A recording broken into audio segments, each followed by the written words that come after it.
Hey everyone, excited to have Dan Englander here from Sales Schema. Dan, I'll let you do a quick intro in a minute, but welcome to Llama Legion, Legion in the Wild. Very excited to have you on today. Adam, thank you for having me. Yeah, I can go to a quick intro. I'm CEO and founder of a company called Sales Schema, and for the last, let's see, 12 plus years, since 2014, we've worked with more than 200 organizations, primarily in the advertising marketing space, as well as B2B services, make pipeline more reliable. We started as a done for you outbound shop, getting people leads and meetings and that kind of thing. And then for a lot of reasons that I'm sure we'll get into, we've moved to a referral partnership based model where we're working with clients one on one and in small group settings to build and run better referral trust based outreach systems for getting meetings.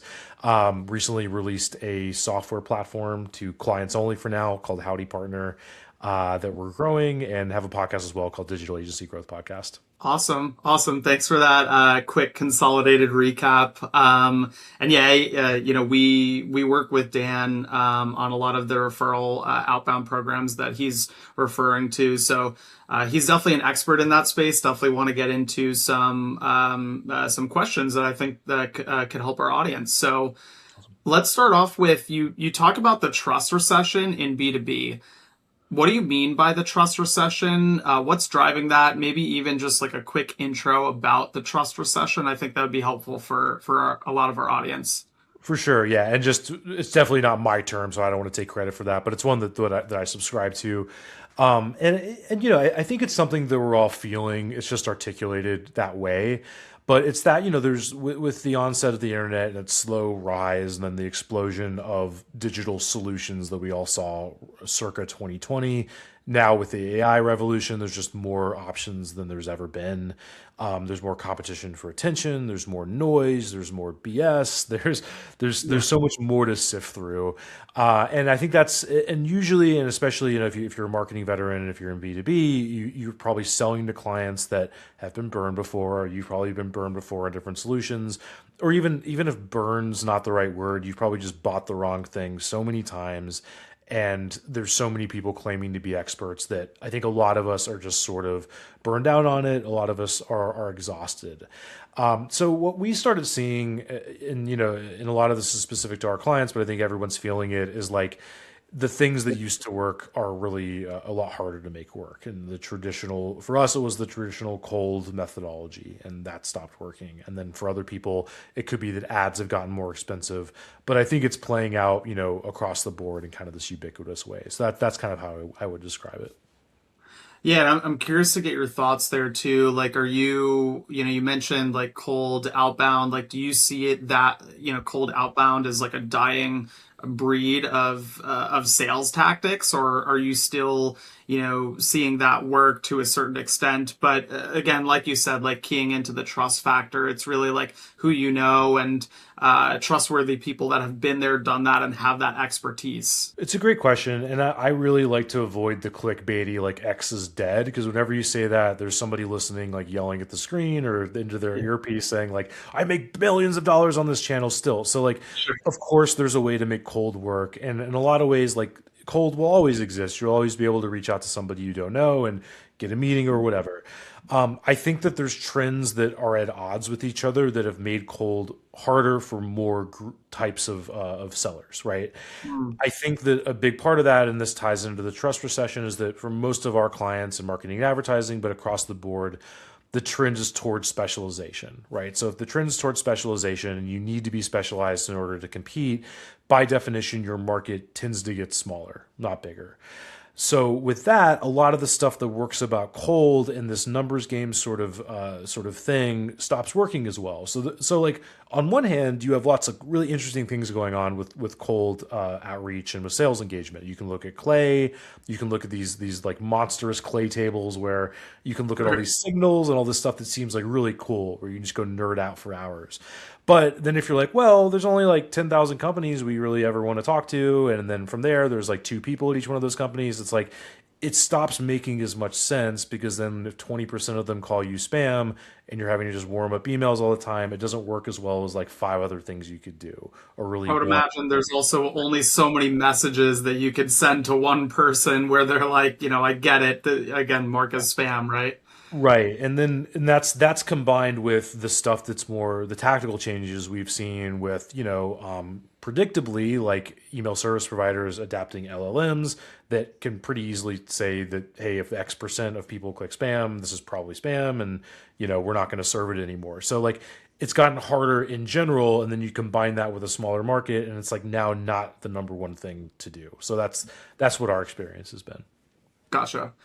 What do you think about brand building? I want to shift gears a little bit. So brand building, whether it be on LinkedIn, via podcasting, in your experience, does that actually help the trust recession gap? I think it really does. I think one of those things where if you talk about it with 10 different people, you get 10 different definitions. Sure. My experience is in B2B, and so is yours in the audience. So to talk about B2B, I actually think like brand building as it's traditionally thought about is probably more powerful, because like you actually have to sort of build a coalition when you're selling in B2B, and you have to get multiple people on board. It actually probably makes more sense to think about brand than it would like in a B2C context, which is where you usually see that focus. So yeah, I think it definitely makes sense.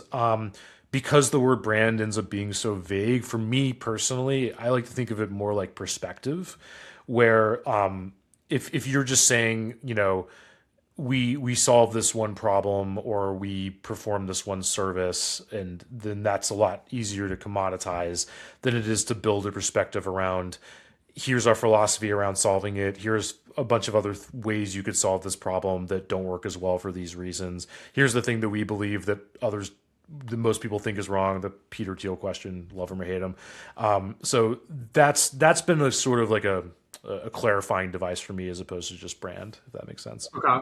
Yeah, that makes sense. So I want to switch gears a little bit and kind of map back to referral-based selling. There's a big knock on referral-based selling that it doesn't necessarily scale. And I think what you were talking about is, as you start to get into total addressable market size with people getting more and more specialized, referral-based selling is probably even smaller than that of a total addressable market size. So how do you typically work with, your clients to build out, I don't want to say scalable referral based networks, but referral based networks that are going to be value driven, that follow or don't necessarily follow, I guess, the trust recession methodology? Yeah, so there's so much to piece apart there. I think the first is that like the scale thing is kind of like brand. Like it's one of those things that I hear a lot, and I've literally wrote a book called Relationship Sales at Scale, so I've been part of this problem. But it's like when I hear that, I first want to ask like, what are we talking about when we're saying X scales or X doesn't scale? Really, Right. the question is like, can this thing reach most or all of your market? The thing that we're doing.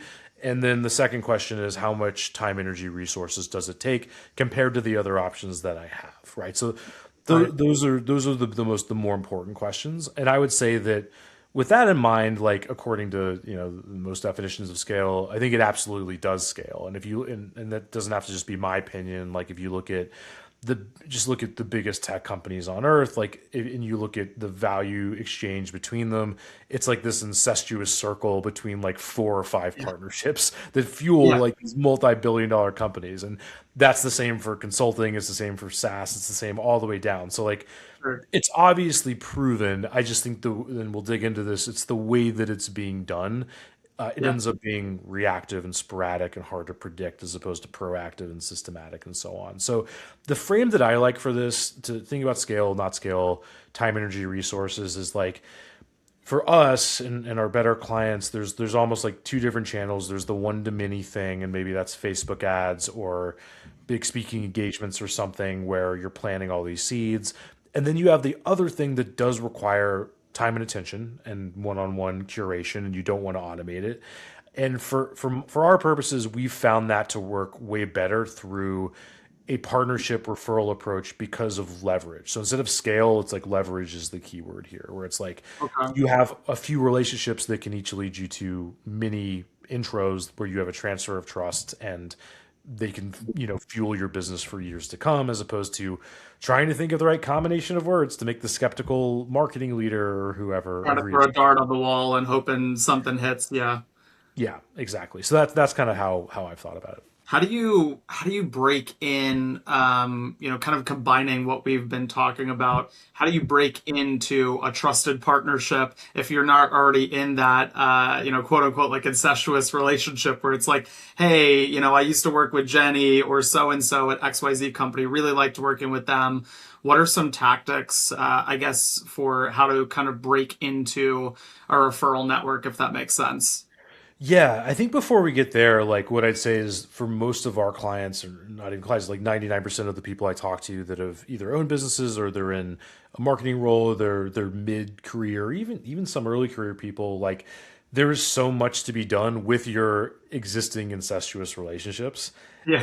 It just doesn't seem as new or sexy, so people just forget about it. And Right. also like life moves fast, like in Ferris Bueller. We forget the people that we know, right? We forget the people that we've Right. met and that would help us. So like just when we work with clients and we work with this with you, little Adam, like just taking stock of the people you know already can keep you Yeah. busy for a very long time. I don't think I've invented this. Like, if you read a lot of the accounts of Silicon Valley VCs, they'll literally say like, "Oh, all the businesses with people I've known for years," and like that is all I ever need. And like occasionally we bring in new people. And there's definitely issues with that, Yeah. with those circles, but like that. So I'll just say that. But to answer your question, I think it's about, quality over quantity, like choosing Sure. the communities and the people where there's a mutual value exchange, and where you would be excited to help them as well. And then from there, making it very easy for them to help you. And don't ever take for granted the ways that friction can mess up the ability for people to help you. Yeah, yeah. I want to dive into that too a little bit. I know we're going a little off track, but the mutual value exchange, I think that's really interesting. Like, what are some examples that you've seen some of your clients create? And maybe we could keep it more simplified to like the marketing space, like marketing agencies, marketing clients. What are some beneficial like mutual value exchanges that you've personally seen or proposed to your clients? Yeah, so I think there's probably a lot of them. I think a lot of them are ones that people know about already, right? But I can go over them. Like the classic is, creative agency with media agency. Sure. Another is like consultants that might handle different aspects of what a client does, or what an end client's dealing with. Private equity would be another that's really big, and that's its own kind of Okay. little mini world.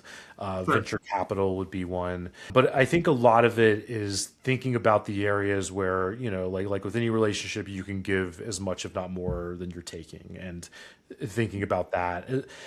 And also, like, I think that there's those kind of bigger, weighty relationships, and then there's others where people are going to have different incentives and be motivated by different things, and acknowledging that. And that's why this is not the fully automated approach. This is the leverage approach. So Right. like every situation is going to be a little different, but it's worth acknowledging that and building a strategy around it. Right, yeah, and I think it's as we're kind of going through this process ourselves, I think it's important to look at the actual profiles of some of those referrals that have those connections and try to get a sense of where can we potentially help. First and foremost, to kind of add that value, so there is kind of that inherent trust built in because it's hard to build trust from zero when they just are being introed to you from the get go. Obviously, Yeah, exactly. And I think like a lot of it is people, and I've done this as well, but a lot of people will try to over-engineer this process as opposed to having like a quiver with a few arrows in it, or a toolbox with a sure, few tools in it, right? Where it's like sure, just like you do with your clients, you're gonna have different avatars for partners, right? So like you're gonna have the avatar of, in our world, like the solo or the small consulting shop, might be incentivized by that commission check a lot more than others, right? sure, You might sure, have the non-competing agency or vendor that is more incentivized by, mutual lead exchange. You might have another where it's more of a marketing exchange. You might have a client that wants to just have you in their Rolodex because they're about to quit and they want somebody that can help them get a new job. Like, so Yeah. it helps like knowing what that is and then making it easy for people to help you and like really just working this process as a better version of working the old school pipeline or the old school cold outreach process, if that makes sense. Right. Makes sense. Okay. And so stepping back into referrals a bit, a lot of revenue teams and growth teams are already saying that they're getting referrals. What's the difference between what they're, already doing and what already works? Yeah, without knowing like everything everyone's doing, I think a big part of it is taking stock of the people that you know are already willing to help you and acknowledging the relationships are complicated. So there's no like this is where AI can't help that much. There's Yeah. not really like public data from likes or LinkedIn connections that are going to tell you, hey, this is somebody that will help me or this is somebody that I would ask. But Sure. you can systematize it, and this is something we help with. But like you can go through your network, maybe not all in one sitting, but like in a portion of time to figure out like really remember these relationships, and that's really the first step. From there, it's gauging access on a probabilistic basis. Who has access to the people that I want to meet? And then Yep. once you have, high level of warmth and high level of access, you have basically a short list or a pipeline to focus on. And that is going to be higher leverage than almost anything else you can do. So from there, usually to answer your question, usually where we see this not work is people are sitting on their hands or waiting around or even getting a little bit annoyed or resentful, right? Like I was Hmm. on a call yesterday with an agency biz dev leader and he was like, we've sent so many leads this way to this partner. They haven't sent any leads back and blah blah blah and like Sure. making all these assumptions when I'm like they just have different priorities and you haven't Sure. made it easy for them to help. So it would be like they should be working. I mean, if you're sending them leads, it would be great if they did that. But like, have you ever just gotten in front of them with a list and said, "Here are the people you might know"? Like, at the end of Hmm. the day, like, don't blame. It's the classic, don't blame malice when busyness and incompetence or laziness will do. It's Yeah. one of those Yeah. things. So it's a lot of it's Yeah. just like shortcutting that process. Yeah, it's kind of like they went with an open hand, but then the open hand didn't really have anything specific. It was kind of a little bit more general. Yep. So it helps to get a little bit more specific. And, in turn, hey, we're happy to do this same thought exercise with you, but come to me with some actual real quality leads for my business, right? Help me Yeah. help you.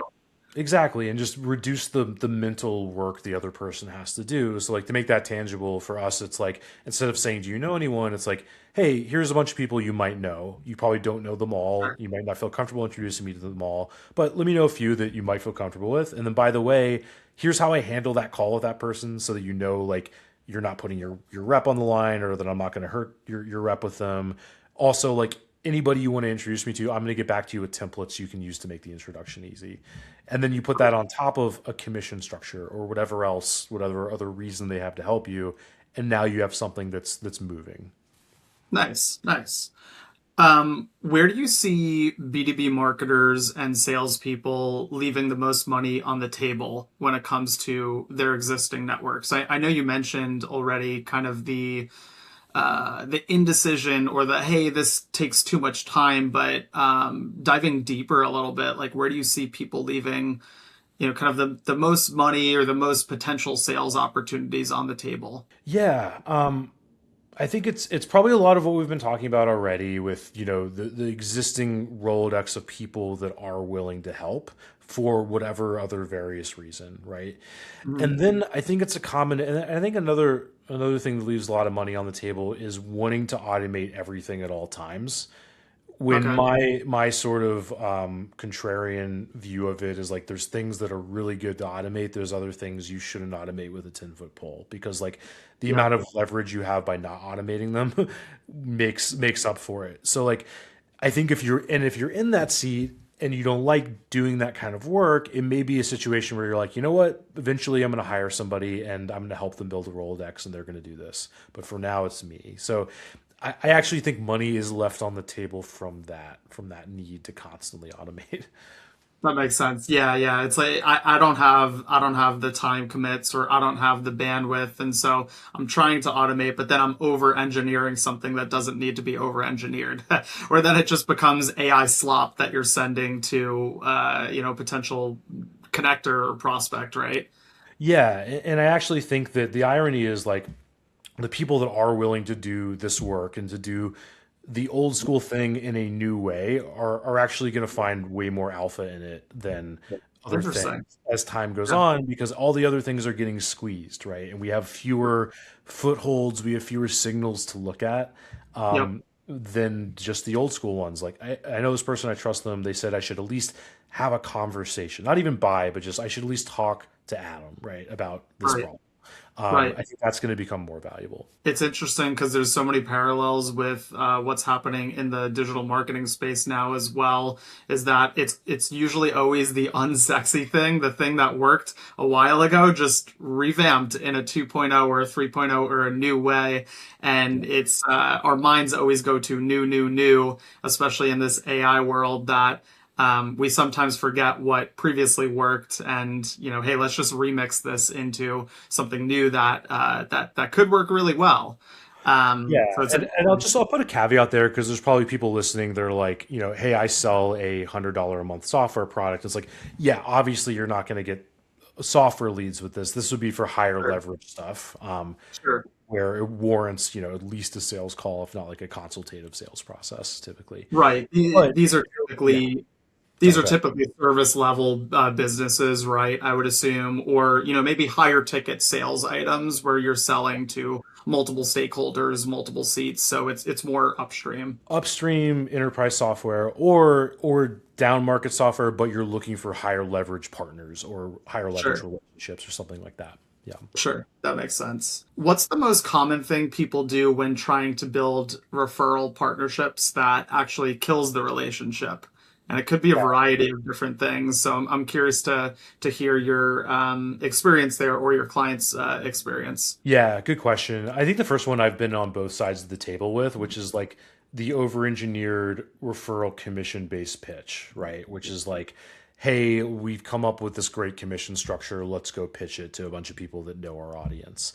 And the issue with that is first, like, everybody has their own priorities. There's nobody that starts a business or is in a sales role or whatever that's like, oh, I know, like I'll just sell somebody else's product. Like that might happen and there are VARs that exist and that kind of thing, but people aren't going to be incentivized by that until they get that first check. And then Right. even then it's not going to be everybody. Like the people are just going to have different motivations. So I think that's the first thing, is going in with like this over engineered process. And the worst thing about it is like it takes time. You have these pleasant networking calls. Nobody's gonna usually tell you to F off. You Yeah, exchange agreements and then like nothing happens. And that's a sure. big risk. So I think it's going from that to one where you're more deliberate and there's an action item even if you're setting up that structure first. That's probably the biggest mistake. But I think taking a step back, like a bigger one is like treating referrals and partnerships different than you would like a normal qualification call, right? So it's like Hmm. it's not unlike any other sales situation. Like you would, ask questions, understand like what does this person really want? If they tell you that they want something that you can't give them, then admitting that and Obviously moving not a on good is fit. like wasting time. Yeah. Yeah. Cool, that makes sense. So I want to go back to the thought leadership piece a little bit. A lot of CMOs, really across, C-suite in general, are investing in thought leadership and content to build credibility. Does that typically translate into more referrals, warmer introductions? Are those two separate motions? Curious to get your take there. Yeah, that's a great question. So they are technically two motions, I would say, but they definitely flywheel style contribute to each other. And as time goes on, I mean, this is very anecdotal. I don't have like a great, randomized control trial on it, but I seem to get more referrals from partners from content than I even do just inbound prospects directly. Mm, And I think it's because the content is also reminding partners that we exist and there's already that trust there and like there's less for them to send us a referral than there is for a prospect to like enter a sales consultation kind of thing. So I think these things definitely feed into each other. Another thing is like, if you're trying to get some marketing leader or whoever it is to enter your sales process, it's always easier to have a conversation like we're having now, on a podcast or through thought Right. leadership.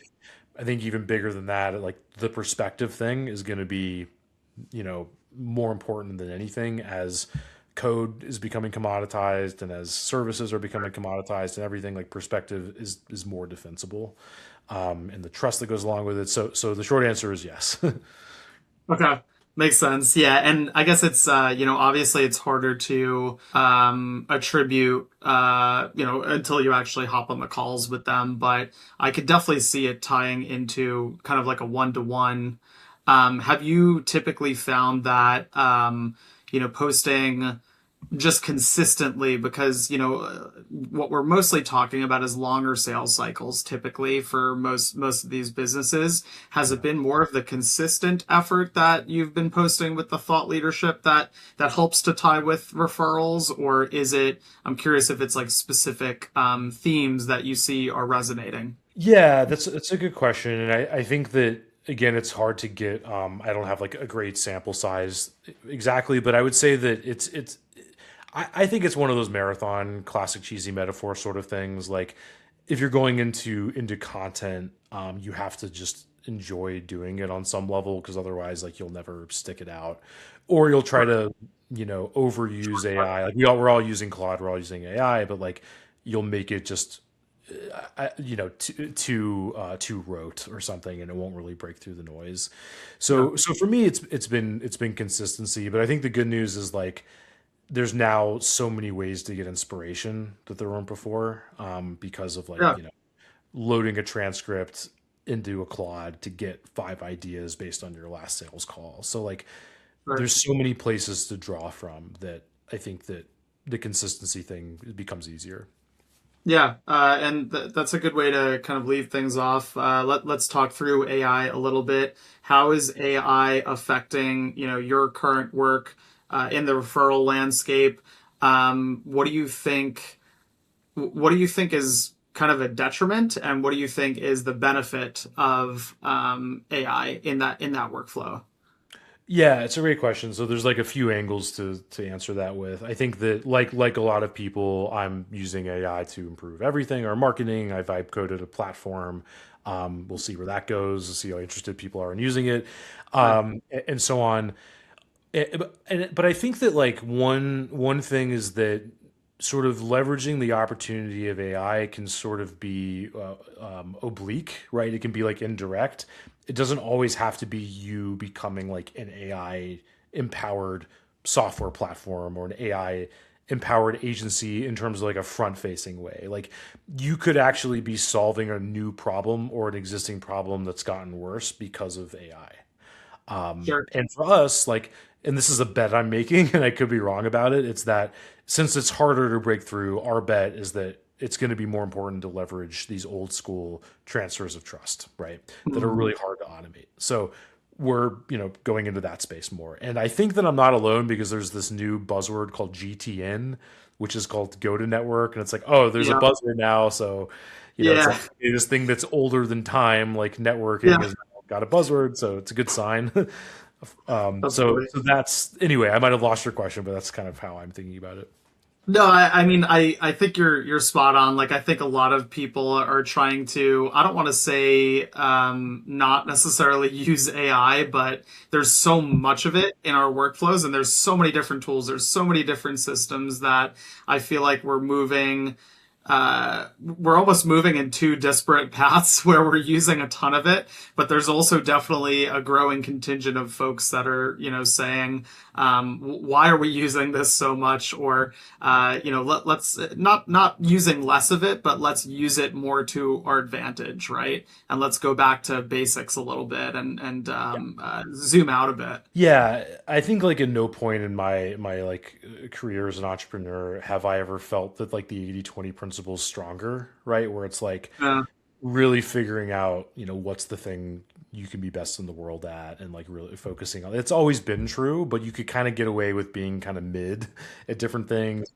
I think now it's like and for us with cold outreach, like we were good at it, but we weren't the best in the world.